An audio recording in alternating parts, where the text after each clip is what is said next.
What's up? Welcome back to Barton and Bud. I'm Barton Simmons with Bud Elliott. Wherever you are listening to us, just know you can get us on Spotify, you can get us on YouTube, you can get us where else, anywhere you need to get us. Bud, how you doing, man? What's the latest?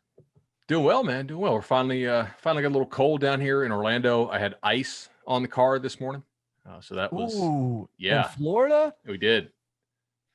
Oh man, we got sun today. I'm gonna cherish it for the long winter ahead. But I didn't know y'all got it down there.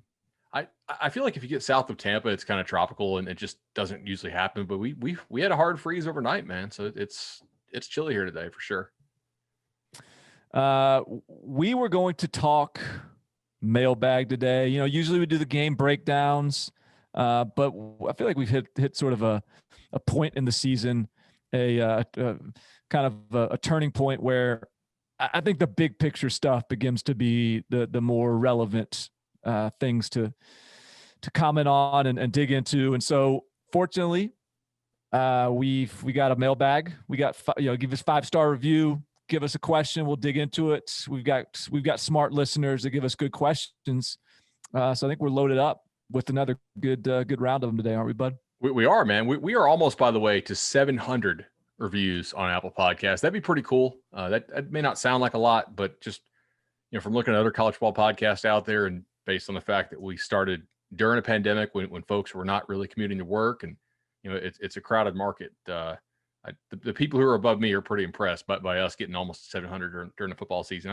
If you guys could do us a favor, especially when you're listening to the show, just pull up your Apple Podcast app, hit that 5-star review, say something nice. Hell, say something mean. I don't care as long as you give us 5 stars. I mean, Josh Pate got another one the other day that was totally criticizing him, and I think the guy was so anxious to write something negative about Josh that he threw a 5-star up here. I'm like, hey man, I'll count it.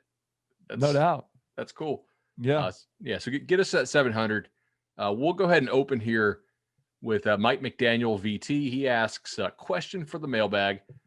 If Virginia Tech moves on from Fuente, who makes the most sense? Elliott garnering some consideration. I'm assuming that's Tony Elliott. But is he the right guy to bring back recruiting prowess in the state in a manner that's needed? How attractive of a job do you guys believe Tech is to those outside the program? Well, first of all, I think it's very attractive. I think, even as some of these other jobs have come open and emerged this cycle, and some of the sort of jobs that are just hanging out on the periphery with threatening to open up. I've talked to coaches that have been like, yeah, I mean, Virginia Tech would be one I'd want. I think because I think there's a football culture there that is intriguing and compelling. I think a recruiting footprint there where you can find success, and probably right now one of the bigger selling points is in the ACC. There's an opportunity there. There's sort of some wins for the taking, and so I've got a list. I got a few names, and I think it's interesting that the commenter went to recruiting, like who can re-energize recruiting. And I guess that matters, obviously, but Virginia Tech doesn't strike me as the type of place where you have to have top 15 recruiting classes, top 10 recruiting classes to play on the field in an elite level. Again, I think sort of some of that old lunch pail, Bud Foster, Frank Beamer vibe and program sort of culture lingers to where I think you can get athletes that maybe aren't super polished and have a really strong developmental system and play at an elite level at that program. So I don't necessarily put like recruiting at the top of my list. There's sort of a baseline level of recruiting everyone has to have, which rules some people out. But I put more of someone that is a good football coach, that is a good player development guy that can build a strong culture. I mean, that's a refrain from a lot of my head coach conversations, but kick it off, Bud. You got anybody? So I actually think Tony Elliott would be a great hire. I mean, like, it is very well known in the industry. If you talk to agents, if you talk to other coaches, that Tony Elliott is is going to pick a place that he can win at. And I've never talked to Tony Elliott about this, but this is just the perception really kind of for both those Clemson coordinators. The idea is like Venables doesn't want to go somewhere unless he can coach really elite level athletes. I think Tony Elliott is smart enough. I mean, he's what, an engineering grad? The guy's not, not just some dude who had a nothing major and, became a ball coach. Not there's anything wrong with that. But like, he's smart. He's going to pick a place he can win. I think you can win at Virginia Tech. I think now would be the time to take the Tech job because you're one coach removed from Beamer. They have been recruiting pretty poorly, I would say, or over the last, 5 years? Fuente has not recruited well. The last 2 years of Beamer, they really didn't recruit all that well. So my guess is that's where Mike's, the recruiting part of Mike's question comes. It's like, sure, they're not going to have top 10 recruiting classes in Blacksburg. I've been to Blacksburg. Almost any way you try to get to Blacksburg, it's a huge pain, right? So you do have to have somebody who can convince guys to get to Blacksburg. But I agree with you. I think it's more of a cultural job, more of a developmental job, assuming that your expectations are reasonable, right? And I don't think the empty glass case to win a national championship at Vatech is a reasonable expectation. They're not in that kind of circle of teams, even on the periphery of them, that I think have legitimate national title chances. 99 with Vic accepted. Mm-hmm. But if you're saying, hey, can you win the Coastal, a decent percentage of the time?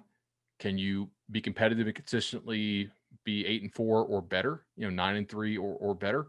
I think that's a reasonable expectation that can be accomplished at Virginia Tech. We associated him with Southeastern jobs and also with Baylor last offseason. Man, what do you think Napier would do well here? Because I kind of do. Yeah, I actually, as that job was looming, and look, not to rehash the South Carolina stuff, but it sounds like South Carolina got who they wanted. Sounds like they wanted Shane Beamer, and Shane Beamer impressed them, and that's who they went after. Where Napier was clearly involved, but how much of that was Napier backing out? How much of that was South Carolina picking Shane Beamer? It probably depends on who you ask. But I always had a suspicion that Napier may be looking at this South Carolina job and thinking, all right, that looks like a good spot. That looks like an opportunity. But I wondered if just sort of back of his mind, he's like, God, that's a good job, but I wonder when that Virginia Tech job is going to come open. Because that's an easier job to win at. It's in some ways a place, I think, with a little bit more attainable expectations. And I think Billy Napier would be a great fit. I think Tony Elliott makes sense as well. I think last year in Will Healy's first year at Charlotte, he had a really strong first season. This year, COVID issues have popped up, and it hadn't been it's been some more struggles. He was pacing towards maybe being a candidate for that kind of job. I don't think he really is at this point, but maybe next year we'll see what happens there. Of course, he's in the mix for Vanderbilt as well. I think this would be a great fit for Mike Elko. Again, this is the type of job I think that not only can go the defensive route, but maybe even should. Just sort of the hard-nosed mentality, like sort of the toughness that a defensive coordinator, defensive coach might bring to the job. Like that fits, I think, that Virginia Tech culture. So I think Mike Elko makes sense. I think Clark Lee makes sense. Lance Leipold kind of makes sense for every job to me, just as a guy that knows how to win. And then Jamie Chadwell is the other one that's just, he's going to be a candidate for every job that opens up right now, I think. All right. So if all four of these jobs were open right now in the ACC Coastal, I want you to tell me in order where you would place Vatech. So Miami, Georgia Tech, UNC, and the Hokies. Where in your mind does this Virginia Tech job rank? 1. Ooh, okay. What do you think? I really think it's close. What do you expect me to say? Probably 2. I thought you would hedge a little bit. With what, Miami is 1? Probably Miami or UNC, just because their access to talent is seemingly greater. I think you could make a case for UNC as 1. I might go Virginia Tech 1, UNC 2, Miami 3. And part of it is, again, because Miami has these national championship expectations. And yes, they are in a very talent rich area, but I just think the gap between expectations and reality needs a little more bridging there. And Virginia Tech, I think I don't know. It feels like that's just like a place that feels like it's close. Yeah, I think Fuente has done some stuff there that has actively sabotaged his chances of success. I don't think that the things going wrong with the Hokies are like internal program stuff that is outside of his control. I think he's made some missteps there. And, I don't think he's all that into recruiting. That's a fair answer. And with Georgia Tech, obviously, I think that it's a sexy job in theory. You hear a lot of coaches talk about, hey, that'd be a cool job to get. There's so much talent in Atlanta. Like we know some coaches who actually wanted the Georgia Tech job and didn't get it. But it's theoretical, right? I was 5 years old the last time Georgia Tech was legitimately an elite level, team. So what, 90 or 91 was the year whatever year that was. I remember, but Georgia Tech, like that thing has been so just beat down from that's why you're kind of, Paul Johnson didn't try in recruiting, which kind of just, again, sort of sabotage things in terms of what the ceiling could be. But that thing's been beat. Like it's hard to even you got to sort of shake yourself a little bit and like realize what Georgia Tech could do and what they can be capable of. And that's why it's exciting, because I think Jeff Collins embraces that and is going to try to push for that. But so I think we'll figure out pretty quick what Georgia Tech is capable of, because I think he'll get the recruiting right, and the branding obviously is sort of his specialty. All right, who do we got next? Let me see. Let me pull this bad boy up. Bucks 9. Yeah, I think so. Are there any schools who might be on the verge of having their best recruiting class ever? I thought this was a cool question because we talk so much about, all right, who's going to finish number 1? Will it be Bama? Will it be Ohio State? And we could have done that basically every single week of the year past about June, whenever Bama picked up the big offensive tackle from IMG. But there are some schools out there. I went ahead and pulled this. Shout out Chad Carson for giving me this data pull. Man, are you picking up those sirens in the background? That you? Yeah. Oh yeah, they are. The mean streets of Winter Springs, Florida, dude. Right. All right, we'll just go with the siren for Oregon. Oregon's first on my list here. Oregon actually has a pretty good shot of signing the top-rated recruiting class that they have ever had. And that's a testament to Mario Cristobal. They currently sit at number 5 right now in looking at Oregon's all-time class rankings. The best that they've ever been was 7th, and that was their 2019 class. So the Ducks have a legitimate chance to be 5th or better. Hell, even if they finish 6th, they could even at 7th they would tie their best ever class. Kind of a sneaky one here that has been under the radar to me, and I had to look this up when I saw it. Have you seen where Wisconsin sits in our rankings? Where they at? They're 16th.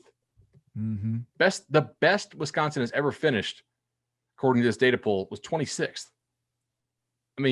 That's a beatdown on their prior higher water mark as a program. That's pretty impressive, man. Well, it helps. They got a 5-star in Nolan Rucci.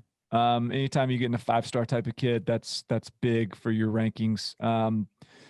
But it's a deep class. Like it's got pretty. This is one of the. Usually, you got a couple of good offensive linemen at the top of a Wisconsin class, and then a bunch of sort of projections, we'll say.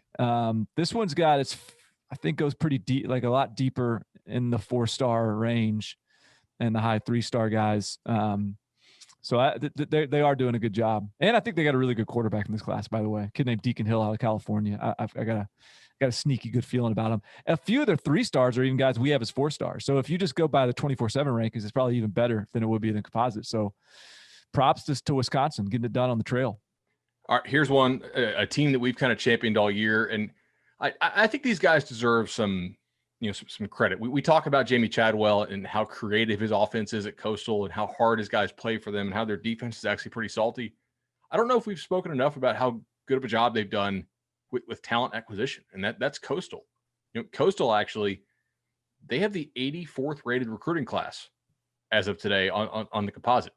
Best they've ever done is 99th. And look, there's a lot of flexibility when you get this far down in the rankings, but shout out Coastal, pretty nice job. It's kind of rare to see a Sun Belt team, have 12 of their 16 current commits rated 3 stars. That's a pretty good accomplishment for them. Yeah, and I mean, to a degree, you would expect it, but obviously, there's a staff that does a really good job with talent evaluation and identification, and with, you said, as high as they are sort of ranked relative to where we're used to seeing a Sun Belt team, they only have 16 commits, and so it is that's a light number. So even with a light number, this is a good class. Here's another one for you. How about Minnesota? Minnesota with the 26th rated class right now. Again, a disappointing year on the field, but PJ Fleck's message on the recruiting trail really kind of, it continues to resonate. Yeah, I mean, the big ones there, like they've got a couple, again, like PJ Fleck is really good. I've always been very impressed with Fleck and Minnesota's ability. Really, I mean, they kind of did a good job of this even before Fleck was there, but their ability to evaluate guys with a high ceiling. And they've done a really good job of that in this class. And they've got a couple of guys that are already sort of that 4-star, no doubt sort of ranking range as well. But I think they're the type of staff that identifies length, identifies speed, identifies like athletic and physical traits beyond just what the football film shows you, that they do a really good job of developing. And so that the more they win, though, the more they can get in the fight on a couple of these guys like Avante Dickerson out of Nebraska, who had offers from everybody. Those type of wins start to come easier when you're playing for Big Ten championships. Two guys that always stand out in my mind when talking about PJ Fleck's recruiting ability. First, Rashad Bateman, right? Minnesota was early on him, so they showed the identification ability there. But then Florida State and Georgia wanted Rashad Bateman down the stretch. Now, they didn't want him before his senior year, but they definitely wanted him after his senior year in high school. And I thought, okay, if not Florida State, then Georgia's going to get this kid, right? They're going to green light him. They're going to flip. And ultimately, I know Georgia was even later in the process because they were competing for the number 1 class in that year. Fleck does a tremendous job of getting in these guys' heads. Hey, we were here first for you.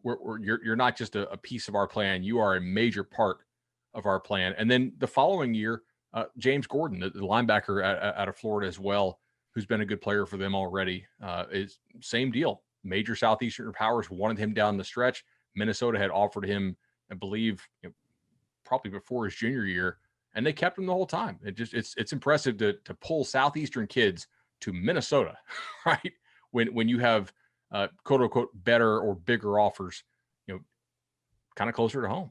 No doubt. By the way, one of their best recruits this cycle is a kid named Devin Eastern, who's right there in Minnesota. I think he's got a chance to be the stud of this 20. He's a big 6'6" former basketball player, defensive lineman, really intriguing guy. We're pretty high on him, like over 100 spots higher than the industry. Yeah. Yep. Here's a shocker for you. Barton, Clemson is set up to have a pretty good recruiting class. Yeah, that's what's scary for, I think, it should be scary for teams, is Clemson has been playing and competing for national championships with these rosters that had 5 stars at the top, had a smattering of 4 stars, but then had a pretty healthy chunk of program guys, 3-star types. And then as they started playing and competing for national championships, those program guys have become 4 stars, because that's just, everyone wants to play at Clemson now. Like the pool they're picking from has grown. And so this current roster, driven largely by what was last year's Dabo Swinney's highest ranked recruiting class ever. So driven largely by the freshmen on campus right now, this is currently Clemson's most talented roster they've had, according to our recruiting rankings. And with an addition of this 2021 class, next year will be even more talented than this year's roster. So if you just think about that in those terms, how dominant Clemson's been, and they're getting more talented, it is a little bit scary. Oh, there's no doubt about it. The thing with Clemson is going to be, as you get more interest from kids all over the country, not just in your own backyard in South Carolina, not just in the surrounding states and Florida, where they've recruited extremely well for a long time, thanks to Dabo and Jeff Scott. Jeff's now the head coach at USF. Can you maintain that same Clemson culture, which has allowed them to play for a national title and win multiple natties under Dabo with more 3-stars on a roster than you would normally expect a national champion to have, right? Like their formula has been difference makers at key positions, most notably quarterback, and then a real kind of winning culture and not, as they say it, they're not have a ton of knuckleheads on the roster, and taking just enough knuckleheads to where everybody else on the roster can, get them to be, good Clemson kids, basically. As they expand their footprint, that's kind of their challenge. But I think Clemson can be so picky right now that they're going to be able to continue to do that. They probably won't have their best recruiting class ever. Last year they were 3rd. This year that they are 6th, as we sit here. But I mean, if things happen, they certainly could. You got anybody else that you want to hit on? Yeah, let's run through a couple. Iowa actually surprised me here a pretty good bit. Where's Iowa at right now? 23rd. The best recruiting class finish I've ever seen with Iowa is 6th in 2005. Damn. Which is kind of crazy. But if you look at their second best recruiting class ever, it's 26th. So Iowa's, 2005 recruiting rankings, not quite as good as they are today. I don't think we didn't have as much digital film going around back in 2005. We didn't have the same kind of camp stuff. A finish inside the top 25 for Iowa is actually really rare. And so they've done a good job with this.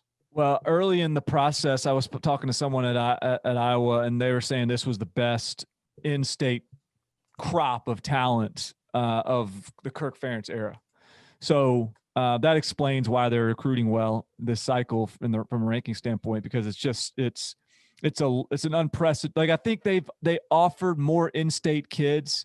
Even this was just by the spring than they ever had in the history of the Kirk Ferentz era. So it's just it's a good opportunity that they're capitalizing on, and it is a really good class. I am a little bit surprised though that 23rd would be their highest ranked class ever, but I guess it's not shocking.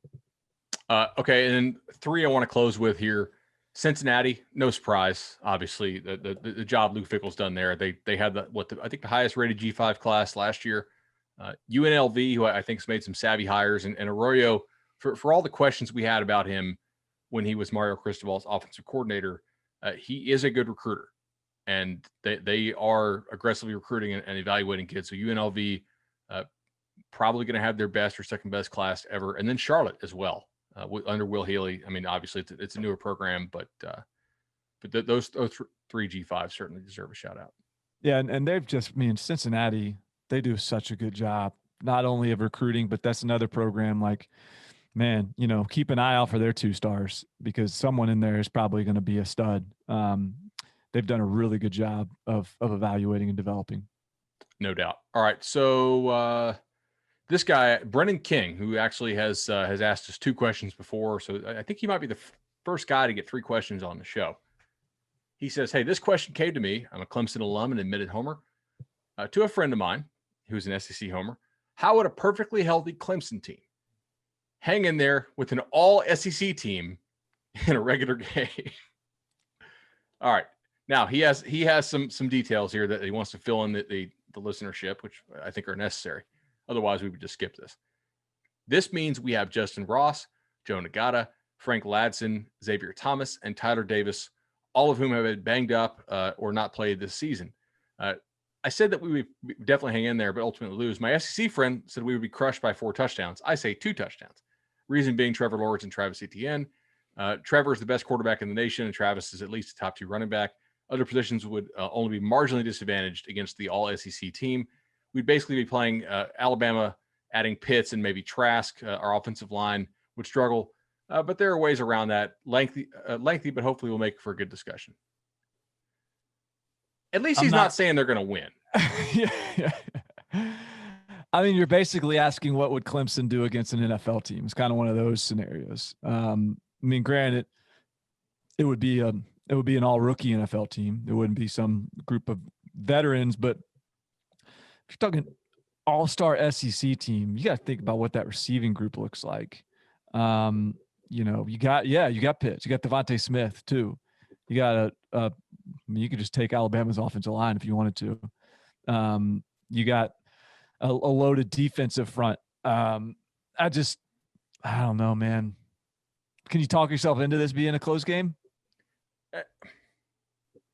If Xavier Thomas and Tyler Davis were known studs, right? Not That's just the known thing. Like those guys aren't even like that good. Yeah, they're good. They're good. Not good yet. Yeah, but they're not like, I don't know where they're getting drafted. Right, like Justin Ross. Okay, we both agree he's a stud, but Joe Nagata and Frank Ladson are all potential. Now you can give Clemson the benefit of the doubt and say, look, with their track record at receiver, they probably developed these guys. Hell, they got Cornell Powell playing well right now, and he came from pretty much out of nowhere. But man, Clemson has struggled to run block a little bit this year. I don't think playing an all-SEC team of defensive linemen would particularly play well against that. I think Clemson's linebackers are potentially vulnerable in coverage, especially against some of the better slot receivers, in the SEC. I think there are some weaknesses here that an all-SEC team would just dominate, and I don't see it. Like, you're going to have to match up against Kyle Pitts, Devontae Smith, whomever else you want to put. Like, you want to just throw George Pickens out there because he can beat single coverage? Good luck with that. You're probably not going to get close to Kyle Trask or Mac Jones or whomever you want the quarterback to be.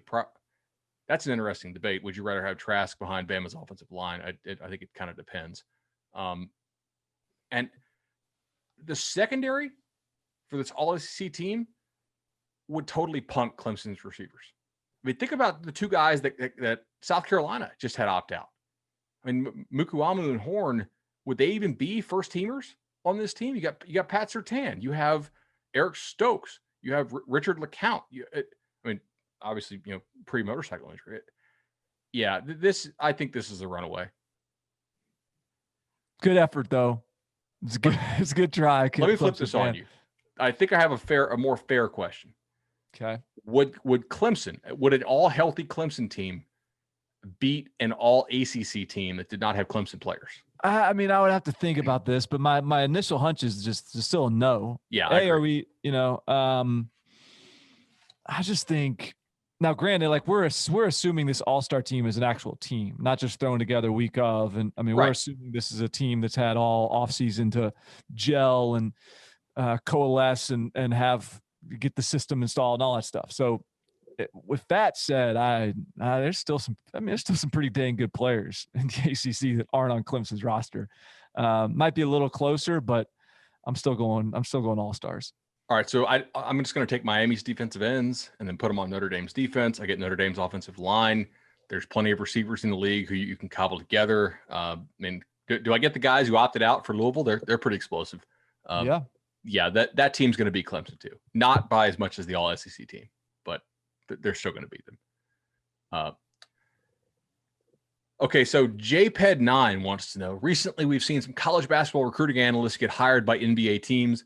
Do you see this happening with college football recruiting analysts getting hired by the big-time college football programs? Do college coaches ever reach out to recruiting analysts to get information or opinions on a recruit or info on where a kid is leaning?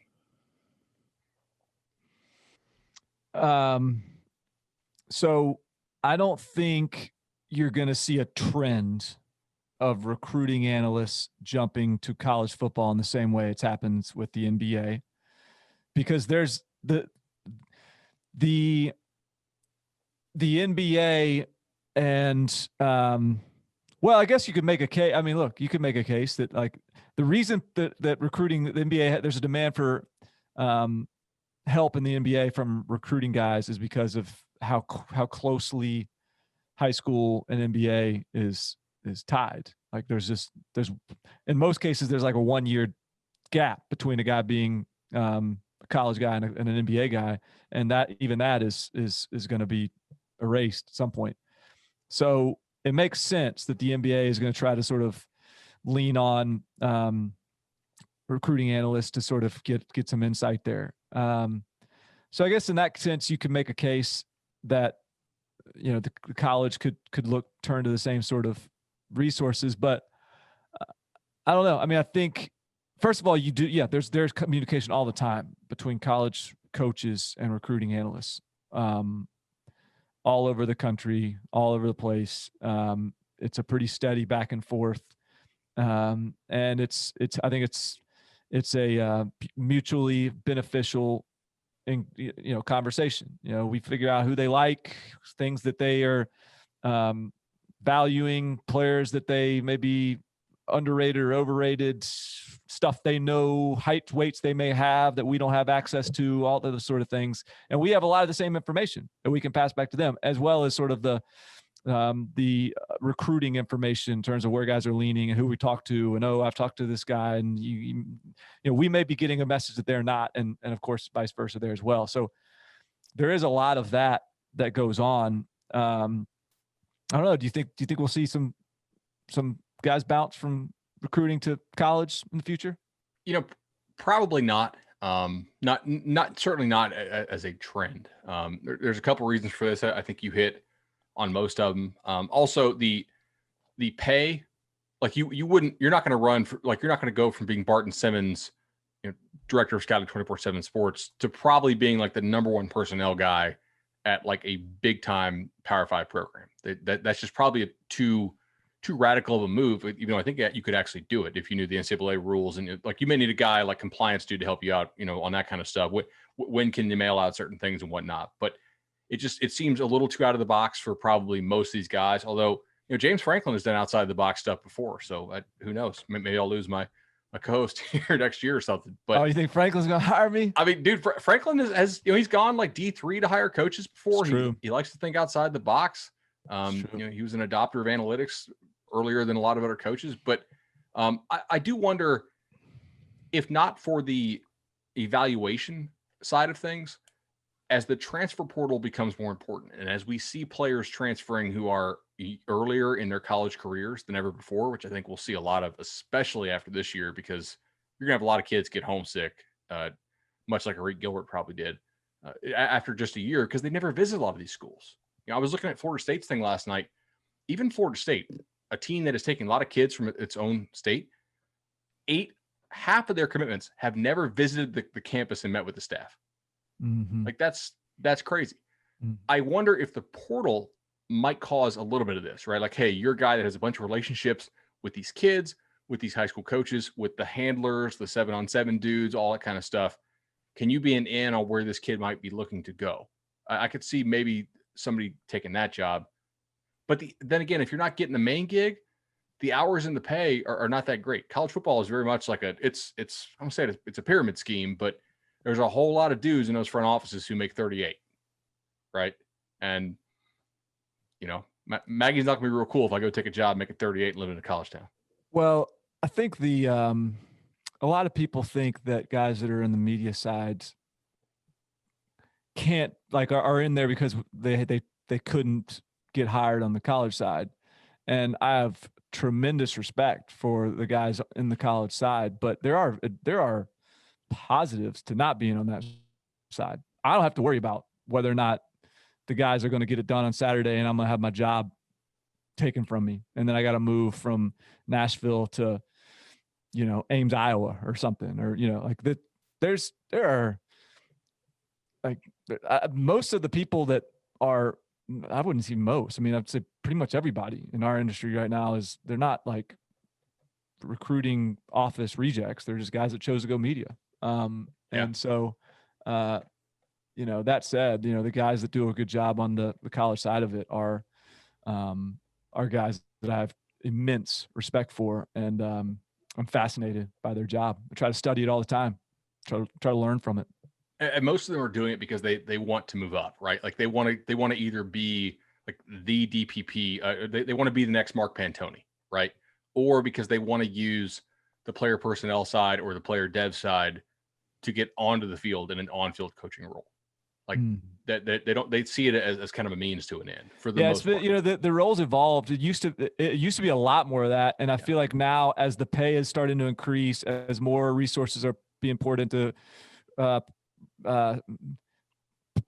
back end of football departments, you're starting to be more of a GM of a football program or director of player personnel started to be more of a destination job.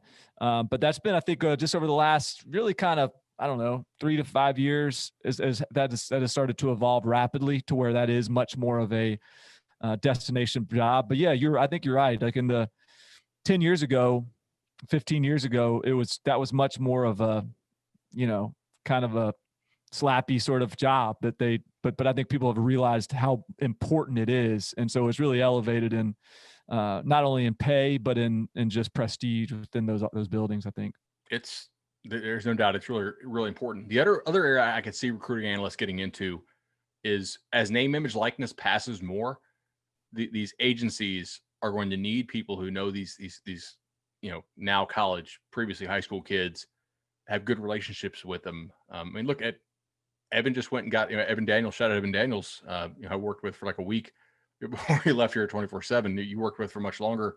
He's working now on the agent side, right? So I could see that happening, right? Like, because these agents don't, like on the football side, these agents do not keep track of the recruits to the extent that the basketball guys have been keeping track of the recruits quite as much. So they could need somebody to bridge that relationship, because now most of the way that these state laws are being written, you can actually have an agent rep you for your marketing type deals.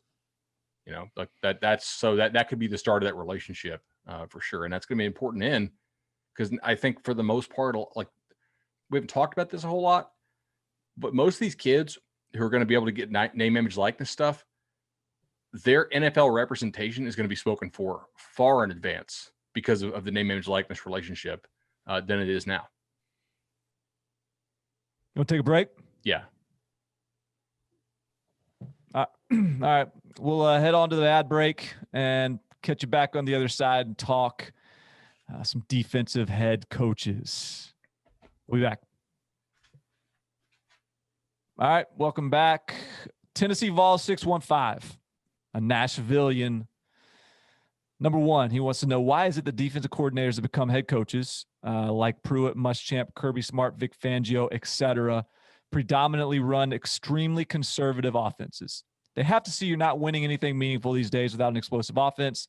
Saban figured it out. Just run what's hardest to defend, and it works. Secondly, as a Tennessee fan, this year has been awful. However, am I wrong to think this roster isn't that bad and it's mostly a quarterback problem? So I think the two best examples of defensive head coaches succeeding recently are literally the guys who they went out and hired what really is difficult to defend for them. Bob Stoops is famous for saying, I went and got Mike Leach because he was the only guy who gave me fits when I was the DC at Florida, when Leach was under the helm mommy at Kentucky. And obviously that worked really well at Oklahoma. Saban, I think, was annoyed by Lane Kiffin for a while and then realized, wait a second, like I got Ole Miss dropping points on me here with stuff that shouldn't work. They're messing with my coverage rules, and it's just way too easy to score points now. I have to embrace this trend. He goes out, he gets Lane Kiffin. He doesn't have Lane Kiffin anymore. He gets Steve Sarkisian, who's a little more, palatable, and he's embraced it. But for every Stoops, for every Saban, there are a lot of these defensive guys who, it does seem like it's more punitive to your chances of success now to run an ultra conservative offense in an era and in a rule environment that is just so freely allowing for points. I mean, you have Nick Saban out there on TV saying he thought his defense played really well and he gave up 35.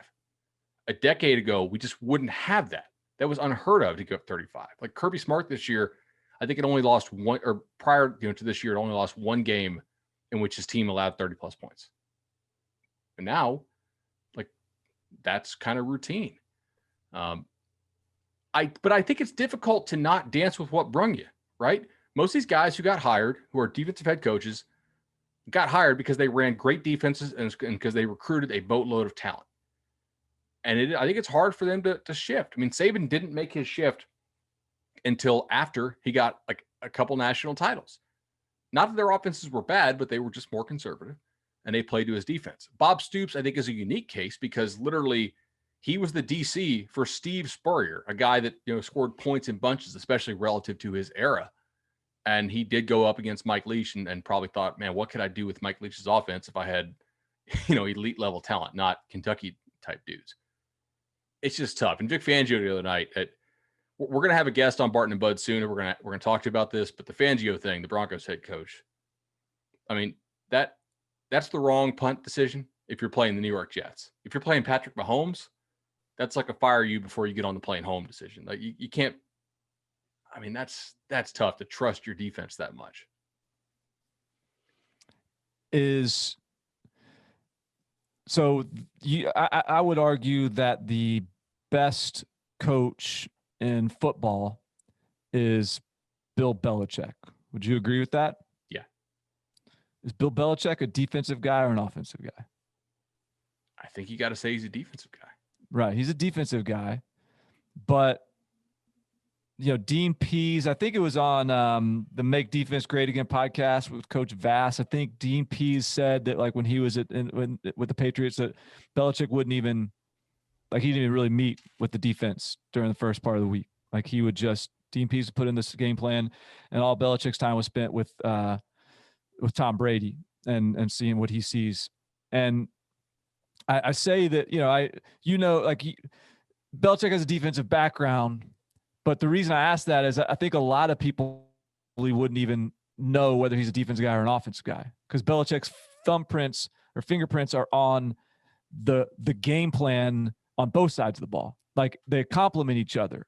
And I think if you're going to be a great coach, you've got to pull back, think big picture, and think about how these two things complement each other. Because the same critique up for a defensive coach about, run these conservative offenses that keep your defense fresh and all this stuff, but don't really give you a chance to win. They're made all the time for offensive coaches that just all they want to do is score points, and all that matters is scoring points. And if our defense is gassed and we don't help our defense out, who cares? I'm an offensive guy. Like, I remember in college, our head coach was an offensive guy. And we would come, huddle up as a team after practice, and if we put it on them in practice, if the defense dominated, it was a bad practice. We had a terrible practice. The whole team had a terrible practice because the offense couldn't move the football. It's like, well, hold on, coach. We were kicking y'all's ass. Like, what about us? Like, we had a good practice. So I think that it's just hard to shake that sort of perspective when you get to the head coach chair. And that's why I think there is, that maybe that's a case for a Shane Beamer. It's a case for a Sam Pittman. Maybe it's a case for, whoever that CEO coach is, a Dabo Sweeney, maybe, who is not looking at it through the minutia of, and just sort of like the granular viewpoint of a coordinator and a game plan that's going to help your side of the ball. It's got to be about what's going to help the team win. And that can look a lot of different ways. I completely agree with you. And it's interesting you bring up Pittman, because I'd like to give Barry Odom the truth serum and say, hey, do you like coaching on the opposite side of Kendall Browse? Like does Jay Bateman like being opposite of Phil Longo? I mean, right. Even if you're great on an efficiency basis, your surface numbers, which a lot of ADs probably still look at because they don't really take into account how many plays and drives you have to defend, those surface numbers are not going to be great. What I want to hear if I'm an AD from a defensive coach is extreme confidence in my defense, that if I go for it on 4th and 2 at my own 45, that's fine. Because I'm a good enough defensive coach. My defense is going to hold them to a field goal more often than not, right? Like the quality of my defense is going to enable my offense to take advantage of those situations more. You know what I mean? As opposed to the punt thing. Like if I have a really good defense, I don't need to set up my really good defense. I want to give my offense every chance to thrive, not waste possessions that I can. That's got to be the thinking, I think, for more of these defensive coaches to get hired. Yeah, this is it. I think it's a really interesting, question, and something that you have to push new coaches, previous coordinators, whatever, and push them out of their comfort zone and make sure they're thinking about the wins and not the, not the their side of the ball, or not sort of their perspective on sort of where they came from and how a game has to be won. Because you can games can be if you're a defensive coach, it's okay to win a game where they score a lot of points. That's why, I know Nick Saban has these different sort of mental warfare type of approaches to things, but I don't think it was just posturing when he came out of that Ole Miss game in a good mood. And he was like, you know what? Like, I understand there's an element of everyone's going to be telling Alabama that that they weren't any good that game and they gave up all these points. And so he's got to sort of take the alternate approach. But I also think that there was just he just understands, hey, you know what? Ole Miss is going to score some points. That's just the way we're going to win this game. We won it, feeling good about it. And I'm not convinced that Alabama like shifted what it does defensively all that much against Ole Miss. I think Saban was happy that he got out of that game. I'm not going to say playing just nothing but base stuff, but I think that they basically just tried to play a very conservative style of game plan, and they realized they would win the war of attrition. They would be better when it got down to the red zone. I mean, Ole Miss hit some big plays, but, you know, like when it got down to the red zone, Bama would score, Ole Miss would kick a few field goals, they would blink a little bit, and they'd get out of there. I don't think Saban wanted to try to teach a wildly different defense to his defense in that time frame. They didn't have a typical offseason to rep this and their 7-on-7 and whatever over the summer. Second part of Vol's question. Oh yeah, I forgot. We haven't even gotten to the second part. Is this he said, I think this roster isn't that bad and it's mostly a quarterback problem. I guess I think that's a little bit of an easy way out, because I did have that initial reaction as this is in the early part of the season. And when Tennessee first started their little kind of slump, I was like, man, Tennessee's a quarterback away. But at some point you gotta make just it's not about the player. It's about the system. It's about giving your guys a chance to be successful. I think I'm more on that kick right now. It's not that it's a quarterback away. It's a quarterback friendly system away. And whether that means you got to change OCs or whether that means you just got to reassess things, I don't know. But I just feel like you got to make it easier on those guys at some point. Yeah, I think they might be a coach away, to be honest. They have been largely non-competitive in every game since Georgia, with the exception of the Auburn game where they actually came out and showed some fight. But like against Florida, you can't tell me they were playing to win. And this is not me saying Jeremy Pruitt was throwing this game, but I do think he was trying to just get this game as quickly as possible, right? They didn't throw a single pass on a standard down in the entire first quarter. They just wanted that clock to run, man. And it did. They only lost by 12. That's not that embarrassing. Did they ever have a shot to win that game? No, not even close. I didn't think even when they had the brief lead, they didn't. Because they weren't showing like they, yeah. Anyway, they were running clock from the opening gun. Who we got now? Chief Dog 10. Chief Dog 10. Who is the most successful son of a coach ever, and why is it Derek Dooley? I wanted Derek Dooley to work, man. He was entertaining. He Remember had the shower press lessons? Conferences. Yeah. He had shower lessons. We had history lessons. I'm disappointed Derek Dooley didn't work. Okay. Best son of a coach. College only? I mean, I assume. Okay. Assume we should. Are you prepared for this? A little bit. I like my initial thought was Wade Phillips, right? The son of Bum Phillips, but he's not college. It might be Terry Bowden, who went undefeated at Auburn. If they weren't on probation, he would probably have a national title or close to it. I mean, I'm thinking here. Do you have one? No. Charlie Weiss Jr. Charlie Weiss Jr., budding star, offensive coordinator, USF. I don't know. I mean, I'm just thinking We're about so early in his career. Was Pete Carroll's dad a coach? I don't think so. Like we have to have some rules here. It has to be like your dad was a not like more than just a high school coach. Not like a high school coach. Right. Yeah. Right. Agreed. It might be Terry Bowden. Yeah, that's my bad for not having my research done on that one. But I'm interested. I'm sure we haven't considered somebody. So hit us in the comments. Hit us in the add us. I'm curious who the candidates are out there. At Barton Simmons, at Bud83, let us know. We probably missed somebody there for sure. There's got to be somebody in the Big Ten who I'm not considering. That feels like a league where your dad coached and you can coach too. Right. Marcus asks, smash that subscribe button on this one as soon as it came up on Twitter when I saw Barton and Bud were teaming up. Just now getting around to leaving the review. No frills or gimmicks with this pod. Just two of the best college football insiders riffing and giving us unbiased info and opinion. Man, so we're insiders and unbiased. That's high praise.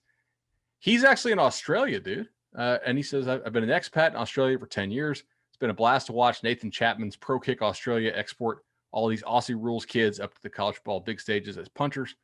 I'm wondering if you guys have had a chance to check out any Aussie Rules football, as it's a pretty fun game. There's plenty of physicality, and the guys can place their kicks like surgeons. Anywho, keep up the awesome work. Cheers, fellas. Cheers, Marcus. Appreciate the question. Love it. So my sister lives in Sydney. Oh, so wow. I've got a little, unfortunately, current circumstances are preventing, and as well as the three tiny little rugrats running around the house, make it a little tough to get out there. But I do genuinely believe that the reason all these Aussie Rules football guys are so good as punters in the States in college football is because those guys are athletes. Those guys, like the in high school football, the punter and kicker is usually the guy that's just a little bit nerdy and just didn't quite athletic enough to play the other positions. And so he worked on punting and kicking. I mean, I know I'm sorry for all the kickers out there that I'm offending, because I know that that's not true for all of you, but for West, Jackson High, that's probably what happened.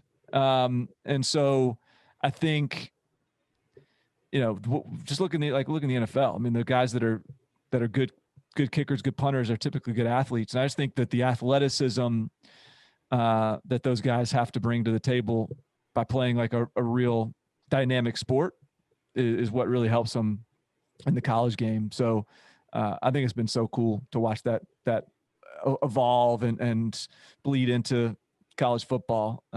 But I've not spent a lot of time watching the Aussie Rules stuff. I should. I bet it's entertaining. You mentioned flying down to Australia and obviously the difficulties right now with the whole pandemic.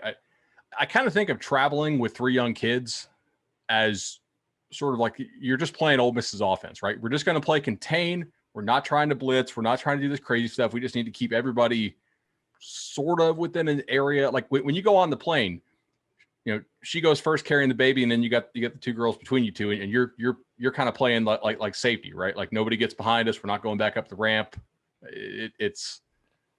We have not flown with three yet. I don't know that I ever want to do that. I might wait till they're teenagers before we're ready to do that. That's not a bad idea. I did watch some Aussie Rules football when the U.S. had like no sports going on, and the only things you could live bet on were like table tennis or Aussie Rules. I was like, I'm not going to live bet table tennis. Yeah, degenerate for sure. You are so hardcore. I was looking at it. I was like, all right. I was basically trying to find a live feed that updates faster than the live betting apps did, so you can kind of bet on stuff already knowing the score. But couldn't find that. But I did watch a little bit of Aussie Rules. I still don't know all the rules, but it's an entertaining game, man. And those guys are tough. Like that is not only they're athletic, like you said, but they take some shots, man. That is like what do you think their insurance carriers are? Those are crazy. I don't know, man. But they're good by me. They count. They get football credit as far as I'm concerned. They do. All right, that's the end of the show. If we missed up anything, let us know on Twitter. I'm sure you will. 5 stars on Apple Podcasts, please, if you all will. And we'll be back with you Sunday evening, Monday morning. See you.